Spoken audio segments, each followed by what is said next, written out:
Urdu point की videos देखने के लिए हमारा चैनल सब्सक्राइब कीजिए और बेल के आइकन पर क्लिक कीजिए ताकि आप हमारी तमाम आने वाली वीडियो से बाखबर रह सकें।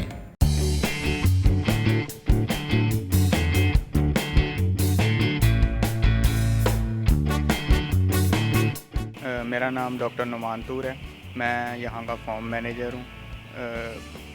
हम पोल्ट्री का काम 90s से हम पोल्ट्री का काम कर रहे हैं। मेरे फादर ने ये काम स्टार्ट किया था इन 1992। उसके बाद फिर हमने एक शेड से ये काम स्टार्ट किया और अब माशाल्लाह हमारे पास अपना जो है हमने सेटअप बना लिया हुआ है। हमारे पास अपनी हैचरी है, अपनी फीड मिल है।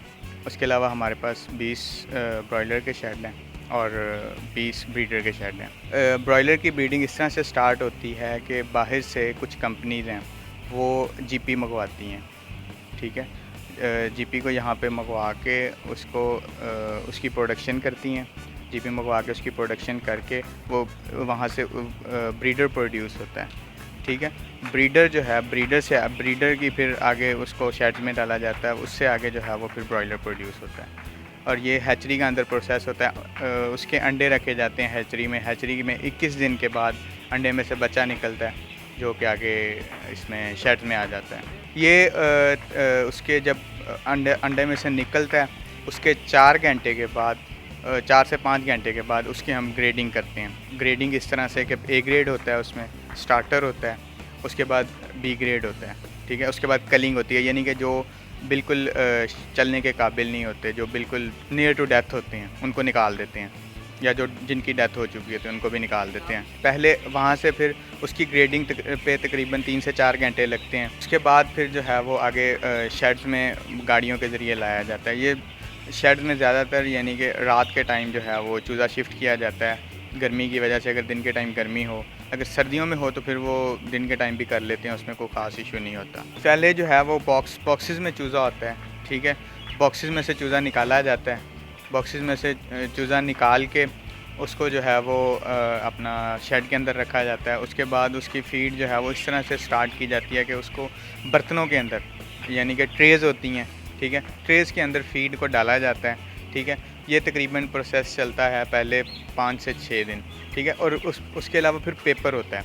पेपर जो है वो बिछाया जाता है लीटर के ऊपर। पेपर लीटर के ऊपर बिछाया जाता है और उसके ऊपर फ़ीड डाली जाती है। उस पेपर के ज़रिए से चूज़ा फ़ीड पिक करता है, ठीक है। ये प्रोसेस चलता है। उसके बाद तकरीबन 8 से 10 दिन के बाद जो है वो फ़ीड लाइंस चल जाती हैं। फ़ीड लाइंस में फिर पीछे हॉपर में जो है वो फ़ीड डलती है और आगे फ़ीड लाइन के ज़रिए आगे मोटर लगी होती है जो फ़ीड को आगे एंड तक जहाँ तक चूज़ा होता है वहाँ तक फ़ीड को पहुँचाती है। डेली आपने फ़ीड जो है वो इंक्रीज़ करनी है 4 ग्राम, तो उसी लिहाज से वेट गेन उसका इंक्रीज़ होता जाता है। अगर आप जितने ग्राम फ़ीड दे रहे हो उसका 75% जो है वो वेट गेन होता है। जब आता है तब हम इसको 33-34 डिग्री पे मेंटेन करते हैं फर्स्ट डे पे, ठीक है। और उसकी नमी जो है वो एवरेज 50-55 से ऊपर रहनी चाहिए। अगर नमी 50 से नीचे आएगी तो वो फिर उससे सांस का इशू होगा, उससे सांस के प्रॉब्लम आएंगे, ठीक है। उसकी नमी उसके बाद टेम्परेचर जो है वो आपने 0.3 से 0.4 डिग्री डेली डाउन करते जाना है।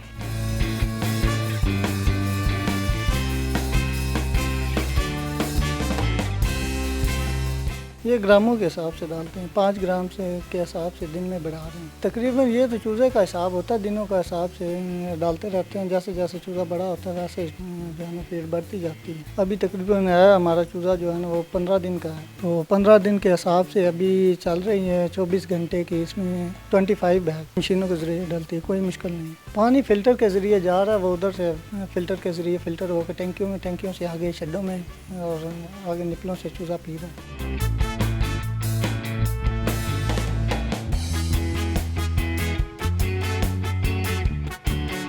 सर आने हैं, सुबह आने हैं अस डिप्टी ते सुबह फीड आके चलाने हैं, फिर चक्कर लाने हर आधे घंटे बाद।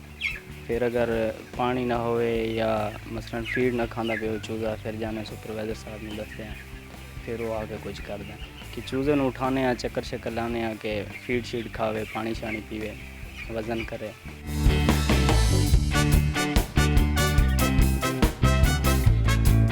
जी ये कंट्रोल रूम यहाँ से पंखे टाइमर पे लगते हैं, वेंटिलेशन वगैरह जितनी आवाज़ का देनी है वो इधर से चलती है। दोनों शेडों में अभी दो मैनुअल चल रहे हैं, एक मैनुअल है और 2 ऑटो पे हैं, एक टाइमर पे लगा हुआ है। मैनुअल ये है कि मैनुअल कर दें वो चलता ही रहता है, और ऑटोमेटिक जो है वो जैसे ही टेम्परेचर नीचे है वो बंद हो जाता है। टेम्परेचर अभी 15 दिन पे जो है ना वो कम से कम 30 तक तो होना चाहिए, 30 साढ़े 30 तक इससे प्लस होना चाहिए। टिमट्रॉन लगा हुआ है ना कंट्रोल, और इसमें 12 स्टेजें होती हैं, स्टेजों के नंबर लिखे हुए हैं।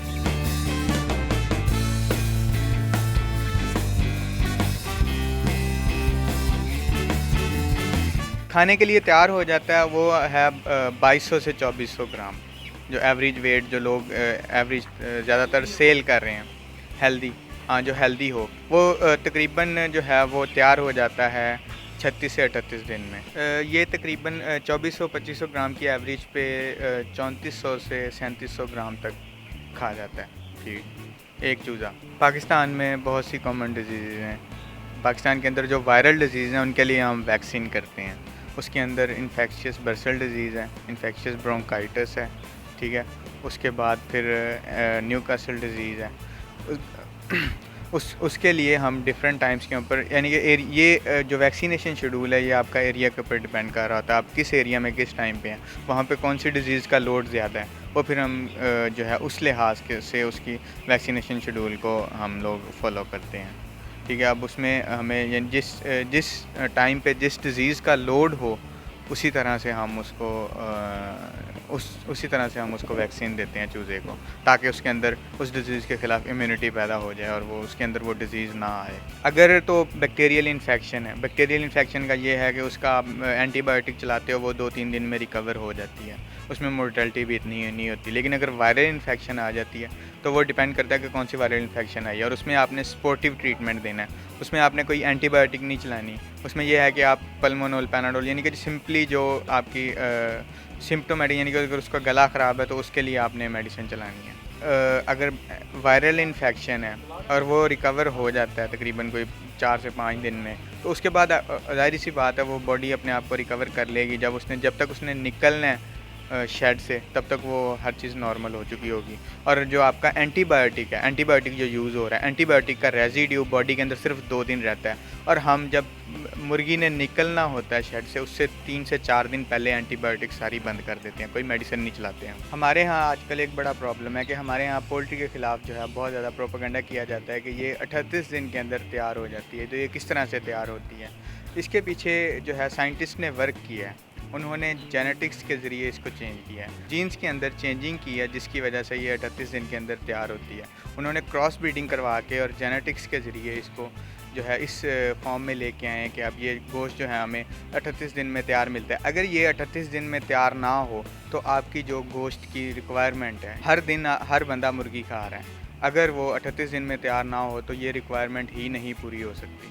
तो इसी वजह से जो है वो ब्रॉयलर का काम लोग करते हैं ताकि लोगों की रिक्वायरमेंट पूरी हो सके।